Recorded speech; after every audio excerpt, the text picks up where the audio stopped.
믿음과 기도라는 제목으로 말씀을 증거하도록 하겠습니다. 오늘 본문은 예수님이 변화산에서 변화되신 다음에 일어난 사건입니다. 변화산에 올라갈 때 3명의 제자들만 데리고 가셨습니다. 12명의 제자들 중에서 3명은 항상 핵심 측근이었죠. 그래서 예수님이 어딜 가든지 항상 데리고 다니셨습니다. 누굽니까? 베드로, 야고보, 요한, 이 3명의 제자들이죠. 자, 그리고 나머지는 9명이죠. 9명의 제자들은 변화산 밑에 있었습니다. 누가복음에 보면 예수님이 이튿날 내려오셨다 이렇게 이야기를 합니다. 그러니까 변화산에 하루 정도 머물렀다라는 것을 알 수 있죠. 자, 산에서는 하루를 3명의 제자들과 보내시고 나머지 이제 9명은 하루를 산 밑에서 보내고 있는 것입니다. 자, 예수님이 산 위에 계셨을 때 밑에는 큰 난리가 일어났습니다. 그게 이제 오늘 읽은 본문의 내용인데요. 사건의 주인공은 누구냐면 귀신 들린 아이와 그 아이의 아버지입니다. 누가복음에는 이 귀신 들린 아이가 아버지의 외아들이다 이렇게 이야기를 하고 있습니다. 여러분, 그러니까 얼마나 절망적입니까? 당시 아들이 일을 해서 집안을 다 먹여 살리고 집안을 이끌어 가는데 하나밖에 없는 아들이 귀신이 들린 것입니다. 그리고 아버지의 얘기를 들어보면 아주 어렸을 때부터 이런 일이 있었습니다. 귀신이 이 아이를 사로잡으면 불에도 들어가고 막 물에도 들어가고 그리고 쓰러져서 거품을 흘리는가 하면 점점 바짝바짝 말라갑니다. 이를 막 바득바득 갑니다. 이런 아들을 옆에서 지켜보는 아버지의 마음이 여러분 얼마나 안타깝고 아팠겠습니까?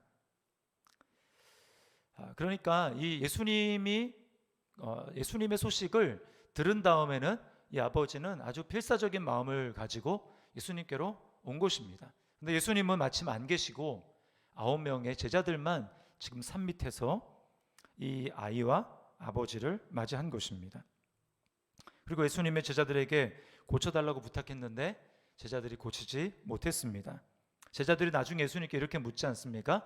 우리는 어찌하여 고치지 못했습니까? 라고 묻습니다. 그 얘기는 뭐냐면 제자들이 시도는 했지만 안 됐다라는 것입니다. 아마 귀신이 더 날뛰고 아이를 더 괴롭혔을 것입니다.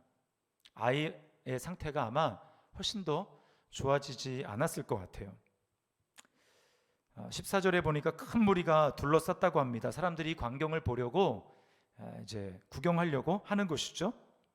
그러니까 제자들은 지금 굉장히 당황을 했습니다. 한편으로는 예수님이 알려주신 대로 그렇게 시도는 했지만 귀신이 나가지 않은 그런 상황 때문에 한편으로는 굉장히 부끄럽고 다른 한편으로는 아이가 상태가 더 심각해진 것 때문에 몹시 걱정이 되었을 것입니다. 혹시 우리 때문에 이 아이가 더 잘못되는 것은 아닌가? 또 아이 아버지가 우리한테 혹시 책임을 물으면 어떻게 해야 되는가? 의료과실이라는 게 요즘에 점점 이슈가 되지 않습니까?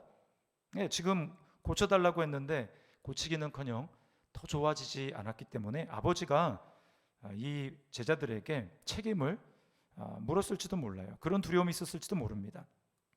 또 거기에 누가 있었냐면 서기관들이라고 하는데 율법학자들을 말합니다. 이 사람들은 아마 건수를 잡았다고 생각을 했을 거예요.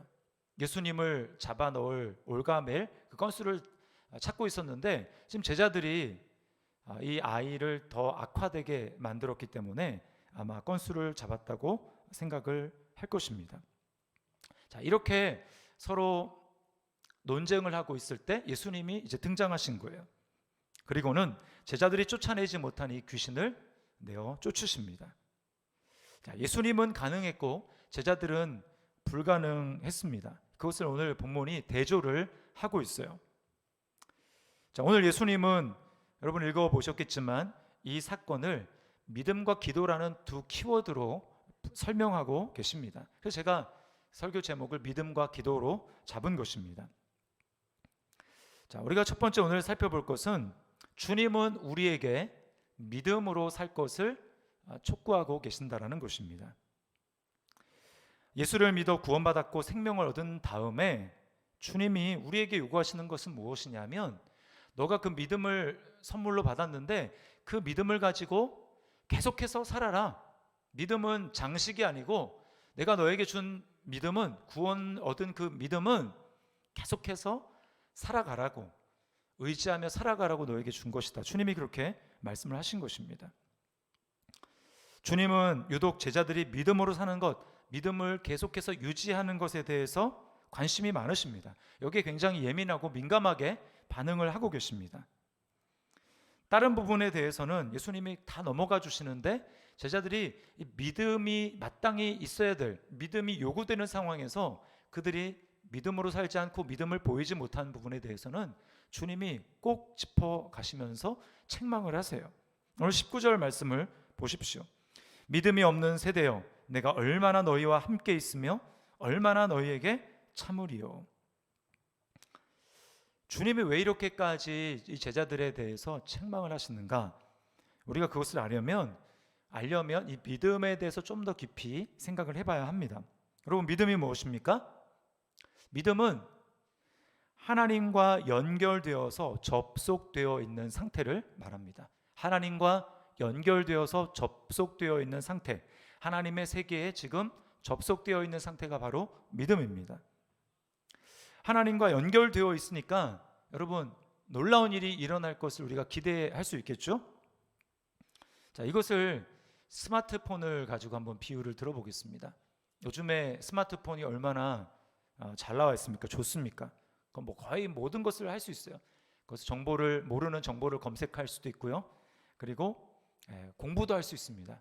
그리고 내비게이션을 검색해서 모르는 장소를 찾아갈 수도 있고, 그리고 멀리 마트를 가지 않는다 할지라도 온라인으로 쇼핑하고 싶은 것 다 살 수가 있습니다.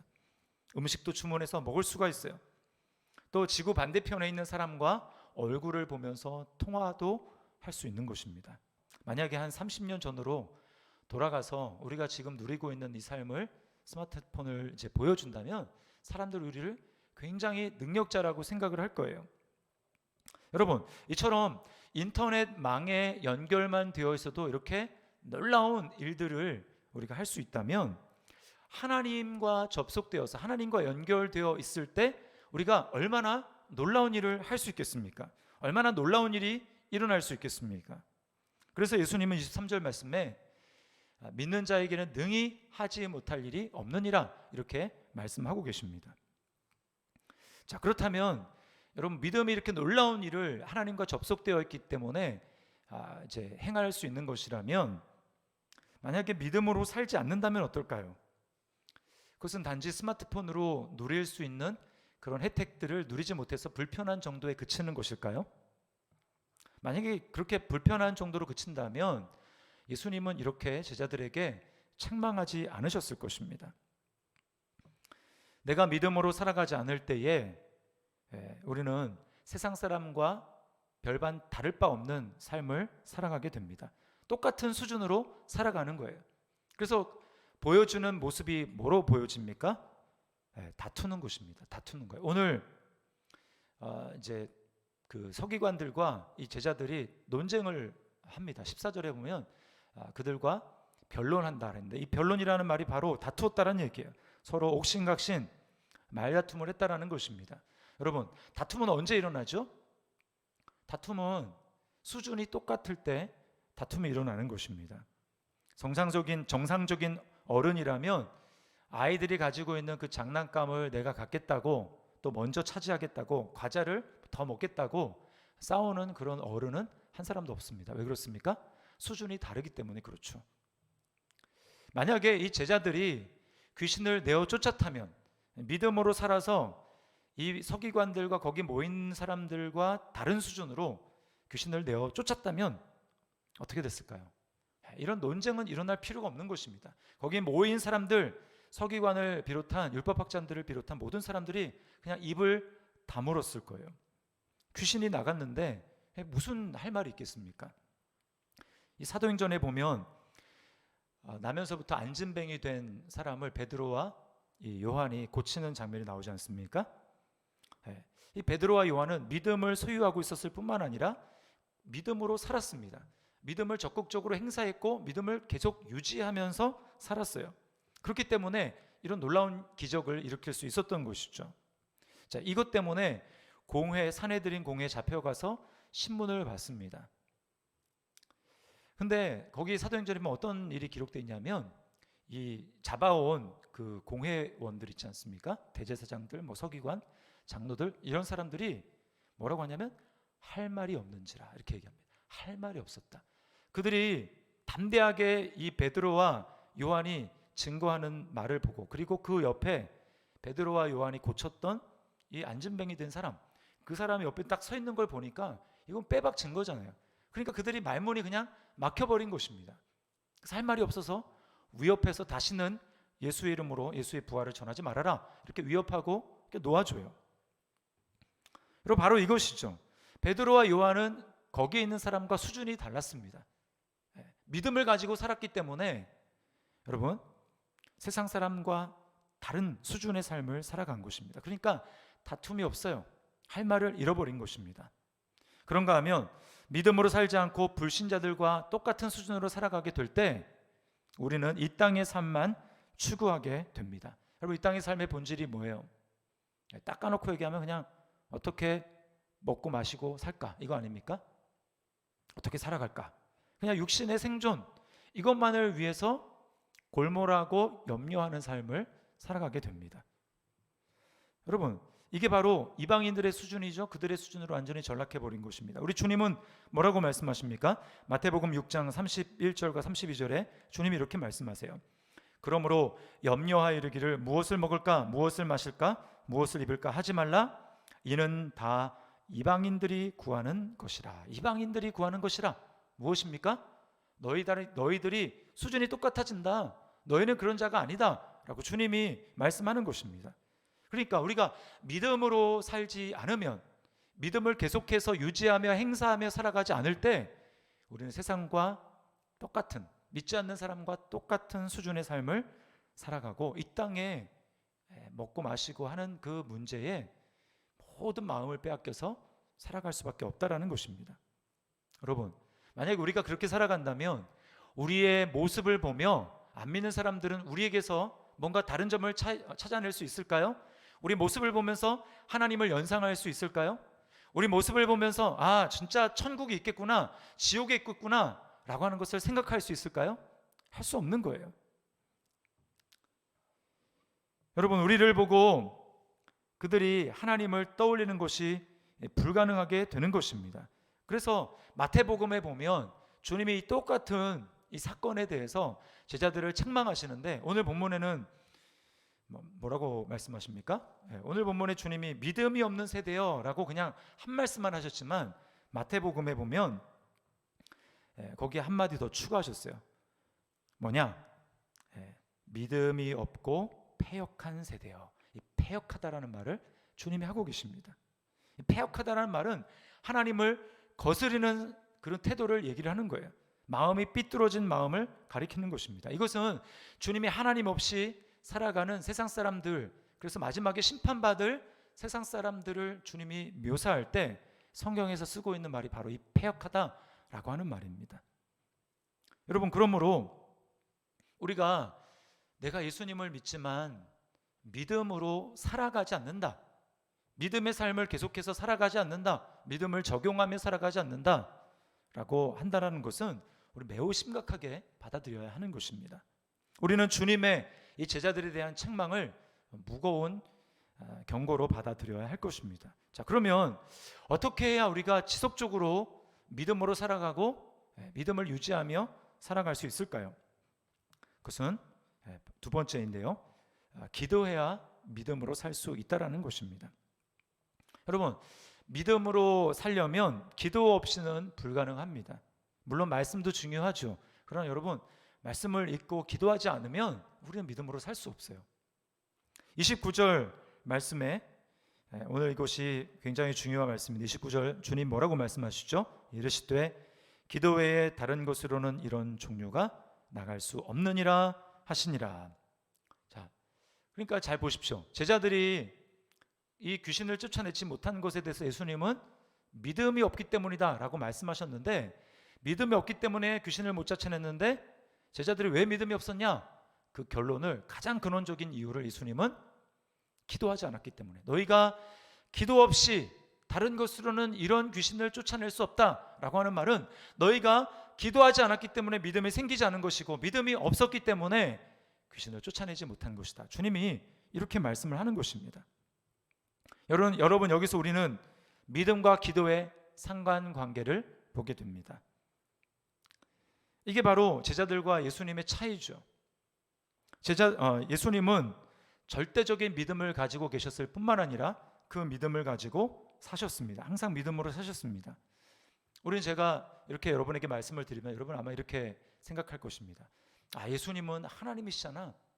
하나님이니까 당연히 절대적인 믿음을 가지실 수밖에 없지, 이렇게 생각할 수 있습니다.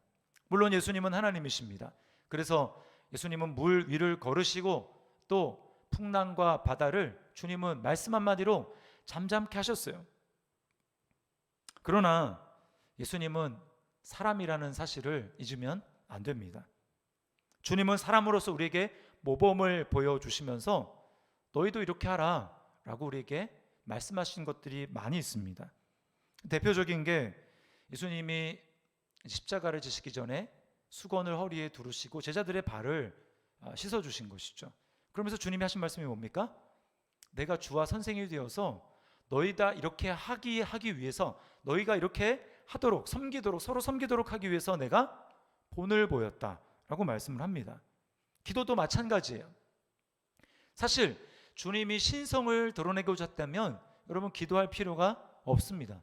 말씀 한마디로 바다를 잠잠하게 하실 수 있는 분이 굳이 기도를 해야 될 필요가 뭐가 있겠습니까? 주님이 기도하셨다라는 것은 사람으로서 우리에게 본을 보여주시고, 우리가 사람으로서 이 땅 가운데 살아갈 때 어떻게 살아가야 될지를 주님이 모범으로 보여주신 것입니다. 그래서 히브리서 5장에 보면 예수님이 이 땅에 사실 때 어떻게 하셨냐면 하나님께 심한 통곡과 눈물로 간구와 소원을 올렸다라고 말씀을 하세요. 자신이 철저히 인간의 위치에서 인간의 대표자로 그렇게 기도하고 계시는 것입니다. 특별히 누가복음에서는 이 예수님의 인성과 기도를 강조합니다. 연결을 해요. 그래서 예수님이 세례를 받는 장면이 있잖아요.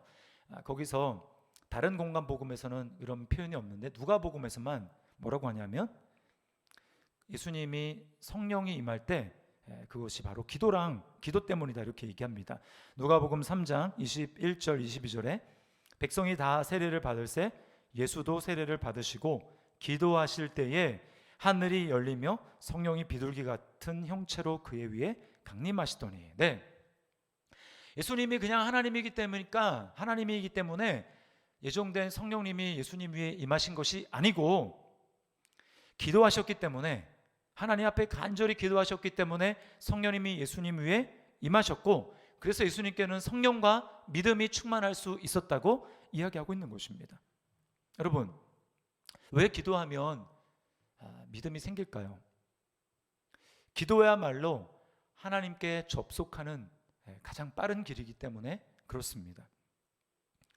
내가 기도하겠다라고 하는 말은 무슨 뜻입니까?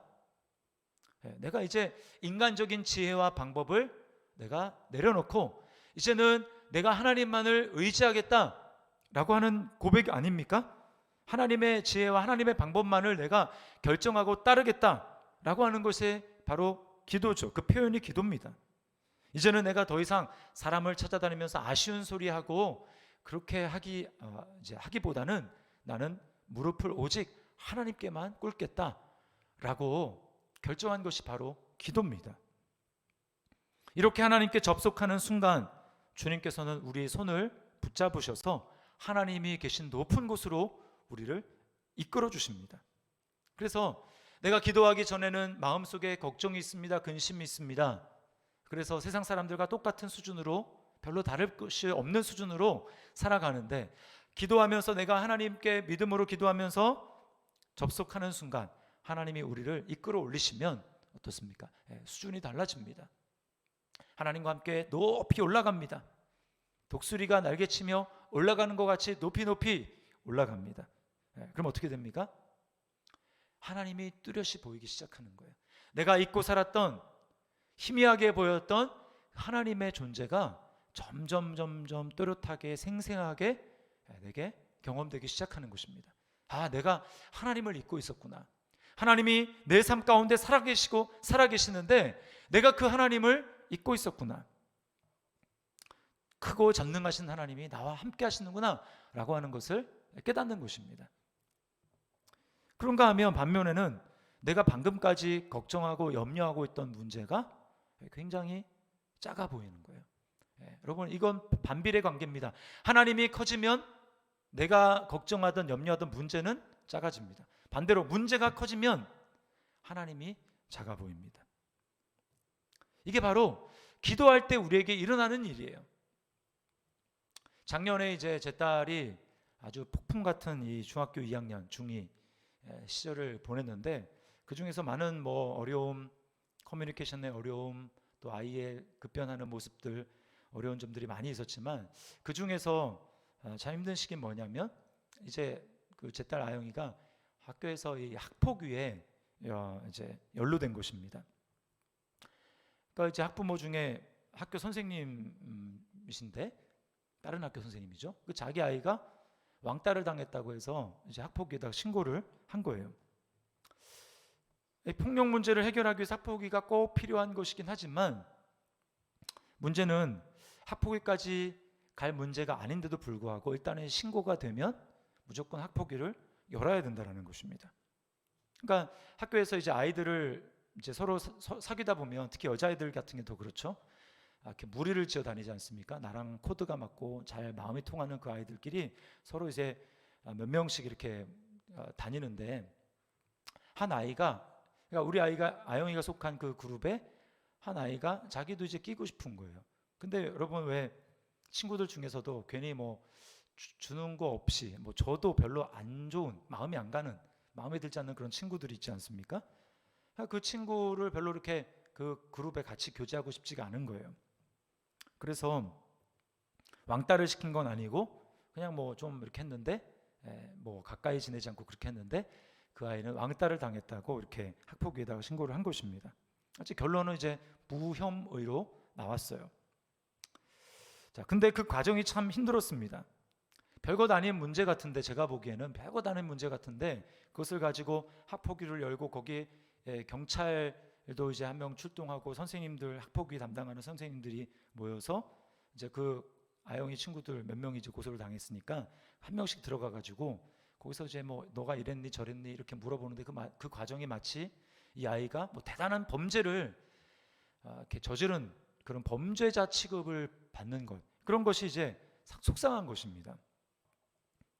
그리고 이것이 혹시나 이제 생활기록부 같은데 기록이 되면 이제 앞으로 한 1년 반 정도 그 이상 이제 학교 생활이 남았는데, 꼬리표처럼 따라가지 않을까. 반이 바뀌어도, 학년이 올라가도 쟤는 학폭위에 걸렸던 애야 이렇게 얘기하면서 선생님이나 또 그것을 잘 알지 못하는 아이들이 아영에 대해서 힘들게 하면 어떻게 하나, 이런 이제 마음에 염려가 되는 것입니다. 그래서 이제 아내와 이것을 가지고 기도했어요. 자, 기도하는데 하나님께서 마음 가운데 이 일로 인해서 이제 아영이가 해를 당하지 않을 것이라는 하나님의 마음속에 평안과 담대함과 확신을 주셨습니다. 자, 그런데 학폭위에 이제 그 연루된 다른 엄마들, 고소당한 다른 이제 아이의 엄마들 같은 경우는 이걸 너무나 무서워하는 것입니다. 내 딸의 인생이 어떻게 되지는 않을까? 이걸 너무 두려워하고 걱정하고 심지어는 거기서 눈물을 흘리는 그런 엄마들이 있는 거예요. 물론 예수님을 안 믿죠. 그래서 이제 아내가 하나님이 주신 이제 마음도 있고 또 확신도 있고 하니까 채팅방 이제 서로 이거 어떻게 하냐 저렇게 하냐 벌써 채팅방을 이제 만들었는데, 거기서 염려하지 말고 만나서 또 잘 될 거라고 이렇게 위로하고 격려를 해줬습니다. 그 과정을 통해서 그 다른 이제 아이의 엄마들이 마음에 굉장한 위로와 평안을 경험을 하는 거예요. 이제 아내가 확신 있게 이렇게 이야기를 하니까. 그러니까 이제 이 엄마들이 아내를 다르게 보는 것입니다. 그래서 이제 그 나중에 무혐의로 끝난 다음에 뭐 서로 축하하면서 우리 모여서 이제 술이나 한잔 하자. 뭐 아내가 이제 나중에 사모라는 걸 알아가지고 이제 술이 아니라 그럼 밥이라도 먹자. 뭐 이렇게 됐지만, 그래서 이제 아내를 언니 하면서 잘 따르게 되었습니다. 물론 이제 나이가 제일 많아요. 그 중에서 아내가. 여러분, 왜 이제 다른 수준으로 똑같이 다 두려워하는데 두려워하지 않고 수준이 다르게 반응할 수 있습니까? 그것은 바로 기도 때문에, 기도하니까 하나님이 다른 수준으로 자신의 있는 곳으로 하나님이 이끌어 올리셔서 보게 하시는 것입니다. 하나님이 보게 하는 거예요. 문제는 작게 보이고 하나님은 크게 되니까 하나님께서 이 문제 가운데 함께 하시고 지키고 보호하시는구나 하고 하는 마음에 담대함과 확신이 생기는 것입니다. 여러분, 이 모든 것들이 가능한 이유는 세 번째 오늘 살펴볼 내용인데요, 바로 우리의 기도를 성령님이 도우시기 때문인 것입니다. 다른 종교에도 기도가 다 있죠. 불교에도 기도가 있습니다. 또 이슬람에도 기도가 있죠. 또 예수님을 모르는 사람들 중에서도 기도를 나름대로 하는 사람들이 있습니다. 여러분, 그들의 기도와 우리의 기도의 차이가 무엇일까요? 그들은 살아있지 않은, 그들은 살아있다고 여길지 모르지만 살아있지 않은 신에게, 신도 아닌 것들에게 기도합니다. 예를 들면 부처에게 기도합니다. 부처가 살아있습니까? 아니죠. 또 사탄교를 숭배하는 자들이 있다고 해보세요. 사탄에게 기도를 한다. 여러분, 사탄은 그 기도를 듣는 사람도 있겠지만 들을 수가 없습니다. 왜 그렇습니까? 하나님은 편재하셔서 안 계신 곳이 없습니다. 그러므로 우리가 하나님 어디에 있어서 하나님께 기도한다 할지라도 하나님께서 그 기도를 들으시지만 사탄은 그렇지 않아요. 영적인 존재이긴 하지만 사탄은 모든 곳에 동시에 있을 수 없습니다. 그리고 게다가 듣더라도 그대로 해결할 수 있는, 사탄은 전능자가 아니기 때문에 그 기도를 그대로 해결해 줄 수 있는 능력이 없어요. 뿐만 아니라 예수님을 모르는 사람들의 기도는 자신의 욕심과 소원을 이루기 위해서 그렇게 기도하는 것일 뿐입니다. 그러다 보니까 반드시 응답될 것이다 라고 하는 것에 대한 소망과 확신이 없어요. 그러면 저와 여러분이 예수님 안에서 하는 기도는 어떻게 다릅니까? 우리의 기도를 받으시는 하나님 아버지가 살아계시고 어디나 계세요. 그래서 우리의 기도를 들으십니다. 또 우리의 기도를 통해서 하나님의 뜻이 이루어집니다. 어떻게 이것이 가능합니까? 우리 안에 성령님이 계시기 때문에 가능한 것입니다. 우리는 성령님의 도우심이 없으면 절대로 자신의 욕심에서 벗어난 기도를 하나님 앞에 할 수가 없어요. 오직 예수님만이 자신의 뜻을 온전히 내려놓고 죽기까지 하나님의 뜻에 복종하신, 하나님의 뜻에 맞는 기도를 하신 분이십니다. 그래서 예수님이 십자가에서 죽으시고 부활하시면서 또 승천하셔서 우리에게 자신의 영, 성령님을 보내주신 것은 우리로 하여금 이제는 더 이상 세상의 정욕과 욕심에 따라서 그것을 추구하는 삶이 아니라 거기서 돌이켜서 하나님의 뜻을 따라 기도하도록 하기 위해서 우리에게 성령님을 보낸 것입니다. 그래서 여러분, 우리의 기도와 예수님을 알지 못하는 사람들의 기도는 천양지차로 다를 수밖에 없는 것입니다. 로마서 8장 26절 말씀을 보십시오. 이와 같이 성령도 우리의 연약함을 도우시나니 우리는 마땅히 기도할 바를 알지 못하나 오직 성령이 말할 수 없는 탄식으로 우리를 위하여 친히 간구하시느니라. 이어지는 27절에서 이렇게 말씀합니다. 이는 성령이 하나님의 뜻대로 성도를 위하여 간구하심이니라. 여러분, 그러므로 내가 믿음으로 살기를 원한다, 이 마음을 가지고 여러분 기도해 보십시오. 하나님을 기쁘시게 하기를 원한다, 이 마음을 가지고 여러분 기도를 해보십시오. 성경을 잘 모를 수도 있어요. 여러분이 성경을 일독조차 안 했을 수도 있습니다. 또 하나님에 대해서 잘 알지 못할 수 있어요. 그러나 여러분이 예수님을 믿어서 여러분 마음이 거듭나고 여러분 마음 가운데 성령님이 분명히 계시다면 여러분 확신할 수 있는 것 딱 한 가지가 있습니다. 그것은 뭐냐면 성령님이 여러분이 기도하실 때 오늘 로마서 8장 26, 27절 읽은 것처럼 여러분의 기도를 도와주시고 여러분의 기도를 인도해 주신다라는 거예요. 그래서 염려할 필요 없습니다. 나는 기도를 성경을 잘 모르는데 기도하다가 잘못 기도하면 어떻게 되나? 여러분 염려할 필요 없습니다. 여러분 안에 계신 성령님이 여러분의 기도를 인도해 주세요. 잘못된 곳에서 출발했다 할지라도 내가 하나님의 뜻대로 살고 싶다, 믿음으로 살고 싶다라고 하는 마음을 가지고 하나님의 도우심을 구하며 기도할 때 성령님께서 여러분을 반드시 인도해 주십니다. 그분이 바로 성령님이에요. 때로는 내가 어떤 그 배우자가 될 수도 있겠죠. 또 어떤 사람, 교회에 있는 누구가 될 수 있습니다.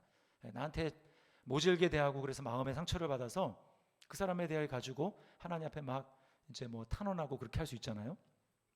그렇게 기도를 하는데 하나님은 어떤 마음을 주십니까? 기도를 한참 하다 보면 하나님께서 그 사람에 대해 불쌍히 여기는 마음을 주세요. 남편이 너무 미웠는데 기도하다 보면 성령님이 그 사람을 불쌍히 여기는 마음을 주십니다. 용서하고자 하는 그런 마음을 주시는 거예요. 또 어떨 때는 내 코가 석자여서 정말 기도 제목을 가지고 하나님 앞에 기도하는데 기도하다 보면 기도가 바뀌어 있는 걸 보게 됩니다. 내 문제를 아직 다 기도하지 않았는데 내가 갑자기 어떤 선교사님 생각날 수도 있고 또 어떤 문제가 생각나서 그것을 가지고 기도하고 있는 자신을 보게 돼요. 어떻게 우리가 그렇게 하는 것입니까? 우리 안에 성령님이 하나님의 뜻대로 우리로 하여금 기도를 이끌어 주시는 거예요. 방향을 틀어 주시는 것입니다. 우리가 지난 1월에 연초에 우리 이제 교회 본당 및 여러 곳에 공사를 하지 않았습니까? 냉난방 시스템 등등 해가지고 적지 않은 이제 돈이 들어갔어요. 생각보다 돈이 더 많이 들어갔습니다. 그리고 이제 얼마 되지 않아서 코로나 사태가 터졌잖아요. 대구에서 확진자가 막 늘어나고 있을 그 무렵에 이제 그때 아직 새벽 기도를 하고 있을 때였습니다. 근데 이제 제가 새벽 기도 이렇게 설교 끝난 다음에 강단에서 기도를 이렇게 하는데 사실 이제 교회 큰 재정이 이제 공사는 들어갔기 때문에 앞으로 이 재정에 대해서 이런저런 걱정들이 많이 있었습니다. 그래서 하나님 재정을 이렇게 넉넉하게 채워 주셔야 되지 않습니까? 이렇게 기도를 하는데 갑자기 이제 성령님께서 제 마음 가운데 이제 코로나 바이러스 그 부분에 대해서 우리가 동참해야 된다라고 하는 그런 마음을 주시는 거예요. 여러분 이것은 제가 생각해낼 수 있는 그런 기도가 아닙니다. 왜요? 저는 이제 소심하기 때문에 그렇게 마음이 대범하지 못합니다. 그런데 하나님은 저에게 구제에 동참하고 어려운데 우는 자들과 함께 울라라고 하는 그런 마음을 주셔서 그 부분에 대해서 이제 실천할 수 있도록 하신 것이죠. 여러분 이것이 바로 성령님께서 우리 안에 계시기 때문에 기도가 방향이 틀어지기도 하고 우리의 기도를 성령님이 이끌어 주셔서 하나님의 뜻이 이루어지도록 하는데 우리를 사용하신다라는 것입니다. 그럴 때 여러분 우리는 다시 한번 살아계신 하나님을 경험하는 것이고 그때 다시 한번 우리의 믿음은 더 자라나게 되고 믿음이 성장하게 되는 것이고 이 두 가지가 그래서 이제 선순환을 일으키는 것입니다. 기도를 하면 성령님을 경험하면 다시 믿음이 커지고 그 믿음이 커진 것으로 믿음으로 계속 살아갈 수 있는 능력이 되는 것이고 그렇게 살아가다 보면 다시 또 기도할 힘이 우리에게 생기는 것입니다. 여러분 예수님의 죽으심과 부활을 통해서 우리가 죄 용서도 받지만 사실 구원의 가장 큰 선물 그 결과로 우리에게 주어진 것은 죄사함도 물론이거니와 여러분 성령을 받은 것이 가장 큰 선물입니다. 사도행전에 보면 성령님을 구원받은 자가 최종으로 누리는 가장 큰 선물이라고 이야기를 해요. 목적으로 표현합니다. 그래서 베드로 사도가 복음을 전한 다음에 너희가 예수를 믿고 죄사함을 받고 그렇게 해라. 그리하면 성령의 선물을 받으리니 성령의 선물을 받으리니 라고 우리에게 말씀하고 있는 것입니다. 그러므로 여러분 우리가 예수님을 믿어서 우리 안에 성령님이 계신다면 우리가 가장 최고의 선물을 받은 것입니다. 여러분이 만약에 여러분 좋아하는 명품 브랜드가 뭔지 제가 잘 모르겠지만 또 그걸 좋아하시는지 좋아하는지 안 좋아하는지 잘 모르지만 만약에 유명 구찌 이런 몇백만 원짜리 그런 가방을 선물 받았다고 한번 생각을 해보십시오. 그러면 포장지도 뜯지 않은 채 방 구석에다가 이렇게 처박아 놓을 사람 있습니까? 아마 없을 거예요. 당장 포장지를 뜯고 그 가방에다가 가방을 옮겨서 밖에 나갈 때 그 가방을 가지고 다니면서 뿌듯해하겠죠. 똑같습니다. 여러분, 하나님이 우리에게 가장 놀라운 선물인 성령님을 우리에게 주셨다면 하나님이 원하시는 건 뭐겠어요? 성령님은 기도의 영입니다. 그래서 기도할 때 우리는 성령님을 경험할 수가 있는 거예요. 하나님이 우리에게 원하시는 것은 제발 내가 너에게 준 그 선물인 성령, 기도를 통해서 그 포장지를 뜯고 성령의 살아계심, 성령님이 얼마나 좋은 분이신지, 얼마나 능력이 큰 분인지 너희가 한번 누려봐라, 맛을 봐라 라고 우리에게 말씀하는 것입니다. 따라서 여러분, 성령의 선물을 가장 잘 활용하는 사람은 누굴까요? 그것은 기도하는 사람입니다. 여러분은 여러분에게 주신 성령의 선물을 잘 활용하고 있습니까? 성령님의 도우심을 구하며 기도하고 있습니까? 성령님은 우리 마음 가운데 계셔서 우리에게 끊임없이 감동하십니다. 뭐라고 감동하실까요? 기도해라, 기도해라, 지금이야말로 기도할 때다, 너 이런 상황이라면 기도해야 된다 라고 우리에게 감동하십니다. 성령님이 감동하실 때 그 감동을 무시하지 마십시오. 기도하기 위해 모든 수단과 방법을 동원하십시오. 집에서 기도가 안 된다면 여러분, 교회로 오셔서 기도하세요. 코로나 바이러스 때문에 우리가 집단적으로 예배를 드리지는 않지만 혼자 와서 텅 빈 예배당에서 기도하는 게 뭐가 어렵습니까? 기도하기 위해 모든 수단과 방법을 동원하십시오. 말씀을 마칩니다. 여러분, 예수를 믿었지만 믿음으로 살지 않을 때 우리의 믿음의 수준은 안 믿는 사람과 똑같은 수준으로 떨어집니다. 그럼 그들과 다투고 싸웁니다. 또 그들과 똑같은 것들만 구하게 됩니다. 그러면 우리 주님이 우리에게 책망하시는 것입니다. 여러분, 어떻게 우리가 믿음으로 계속해서 살아갈 수 있습니까? 그 방법은 다른 데 있지 않습니다. 우리가 기도로 하나님께 접속해서 하나님의 수준으로 우리 삶이 높아지고 하나님의 시각에서 세상을 바라보게 될 때, 그때 우리는 세상을, 우리가 염려하던 문제, 그것을 작게 여기고 세상을 내려다 보게 되는 것입니다. 믿음으로 대처할 수 있게 되는 것입니다. 그리고 우리가 그렇게 기도할 때 성령님이 우리 안에서 우리의 기도를 도와주십니다. 하나님의 뜻을 이룰 수 있도록 하십니다. 우리가 더 기도를 하나님의 뜻 가운데 살아가며 하나님을 누릴 수 있도록 성령님께서는 우리 안에 끊임없이 일하고 계십니다. 여러분, 믿음으로 살기를 원하십니까? 세상과 다른 수준의 삶을 살기를 원하십니까? 그렇다면 여러분, 기도하라고 여러분에게 주신 성령님 그냥 두지 마시고 기도하십시오. 성령님을 활용하십시오. 성령님이 여러분 안에 뜨겁게 살아계시고 하나님의 살아계심을 경험할 수 있도록 그렇게 하십시오. 그렇게 할 때 여러분, 우리는 믿음으로 살아가게 될 것이고 우리를 통해서 하나님의 영광이 드러나게 될 것입니다. 믿음과 기도와 믿음, 이것을 통해서 여러분 세상 가운데 승리하는 저와 여러분의 삶이 될 수 있기를 주님의 이름으로 축원합니다. 우리 말씀을 기억하면서 이 시간 우리 찬양하겠습니다. 찬양하는데 먼저 우리 함께 기도해, 이 찬양 우리 하나님 앞에 드리도록 하겠습니다. 우리 함께 기도해. 우리 함께 기도해. 주 앞에 나와 무릎 꿇고 긍휼 베푸시는 주, 하늘을 향해 두 손, 다시 한번 우리 함께 기도해. 우리 함께 기도해. 주 앞에 나와 무릎 꿇고 긍휼 베푸시는 주, 하늘을 향해 두 손 들고 하늘 문이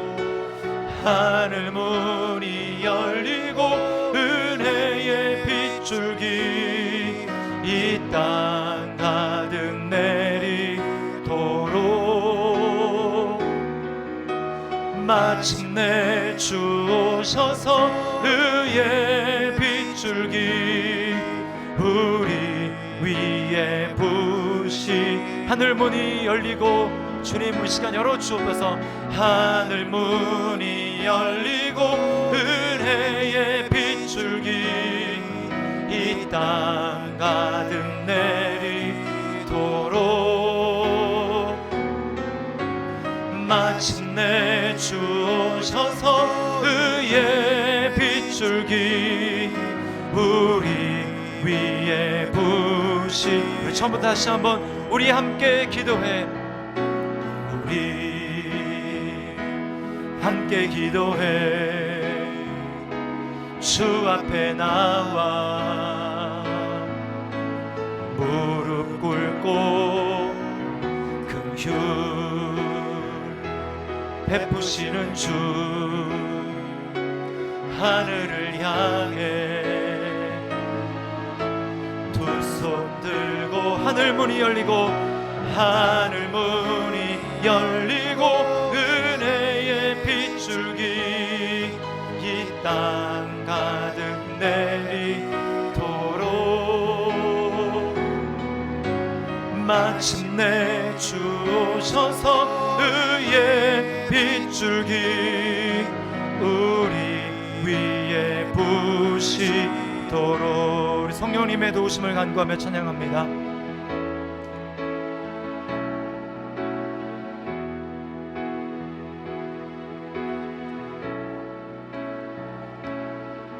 두 손 들고 찬양합니다.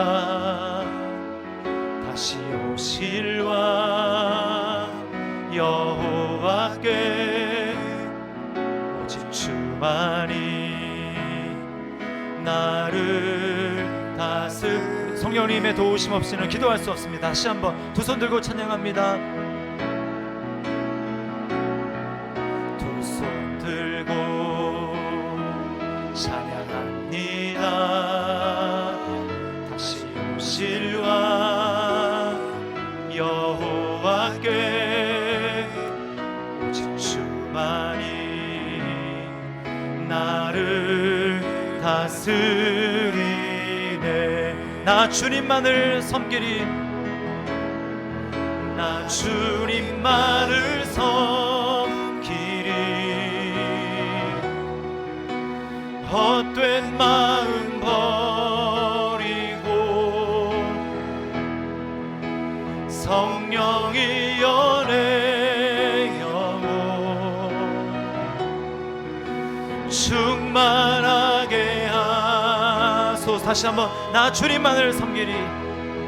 나 주님만을 섬기리.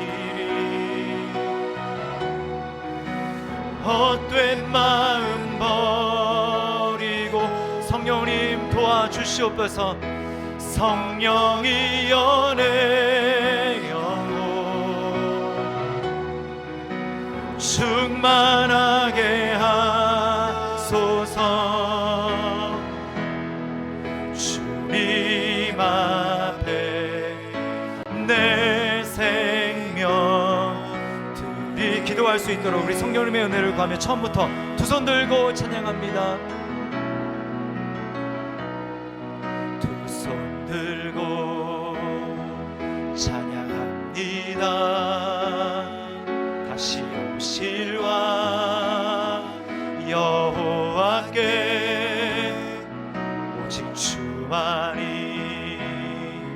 나를 다스리네. 나 주님만을 섬기며 믿음으로 살기 원합니다. 나 주님만을 섬기리. 헛된 마음 버리고 헛된 마음 버리고 성령님의 도우심 필요합니다. 성령이 연애 영혼 충만케 하소서. 충만하게 나 주님만을 섬기리. 나 주님만을 섬기리. 헛된 마음 버리고 성령님 기도의 영을 부어주옵소서. 성령이여 내 영혼 충만하. 다시 한 번만 간절히 나 주님만을 섬기리. 나 주님만을 섬기리. 헛된 마음 버리고 성령님 믿음과 기도로 살게 하여 주옵소서. 성령이여 내 영혼 충만하게 하소서. 주님 앞에